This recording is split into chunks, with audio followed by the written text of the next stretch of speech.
ഹേ hello welcome back. അപ്പോൾ ഇന്നൊരു college day വ്ളോഗാണ്.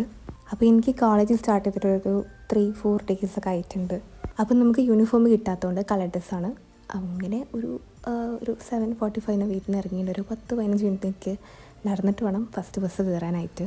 അപ്പോൾ കുട നനയ്ക്കാനായിട്ട് ചെറിയൊരു മഴയുണ്ടായിരുന്നു. അങ്ങനെ അത് കഴിഞ്ഞ് ബസ് അവിടെ എത്തുമ്പോഴത്തേന് ഒരു ഫസ്റ്റ് ബസ് പോയിട്ടുണ്ടായിരുന്നു. അങ്ങനെ കുറച്ച് നേരം വെയിറ്റ് ചെയ്തിട്ടാണ് ബസ് കിട്ടിയത്. അവിടുന്ന് പിന്നെ വേറെ പ്രിയദർശിനിയൊക്കെ കയറിയിട്ടാണ് ഞാൻ ഫൈനലി കോളേജിലെത്തിയത്. അപ്പോൾ നമുക്ക് ക്ലാസ് സ്റ്റാർട്ട് ചെയ്തിട്ടൊന്നുമില്ല. ഇപ്പം ഓറിയൻറ്റേഷൻ ക്ലാസ്സൊക്കെ ആയിരുന്നു. അപ്പോൾ ഇന്ന് അവിടെ കോളേജിൽ പോയിട്ട് കൺസെഷൻ കാർഡൊക്കെ പഠിക്കേണ്ടായിരുന്നു. അപ്പോൾ കോളേജിൻ്റെ വ്യൂ എനിക്ക് നല്ലോണം ഇഷ്ടമായി. നല്ല അടിപൊളി സ്പേസസൊക്കെ ഉണ്ട് നമുക്ക് കോളേജിൽ. അപ്പം ഇതൊരു ആഫ്റ്റർനൂണിൽ അവിടെ പുറത്തൊക്കെ ഇരുന്നിട്ട് എടുത്തപ്പോൾ ഒരു വീഡിയോ ആണ്. പിന്നെ ചെറുത് നമുക്ക് വീണ്ടും ഓറിയൻറ്റേഷൻ ക്ലാസ്സൊക്കെ ഓരോ ടീച്ചേഴ്സൊക്കെ തന്നിട്ടുണ്ടായിരുന്നു. അങ്ങനെ ഒരു 3:30 നമുക്ക് ക്ലാസ്സൊക്കെ വിട്ടിട്ടുണ്ട്. അങ്ങനെ തിരിച്ചു പോകുമ്പോൾ പ്രിയദർശിനി സീറ്റ് കിട്ടിയിട്ടുണ്ടായിരുന്നു. അങ്ങനെ നല്ലൊരു വ്യൂ ഒക്കെ ആസ്വദിച്ച് വീട്ടിലെത്തി. അപ്പോൾ ഇത്രയേ ഉള്ളൂ.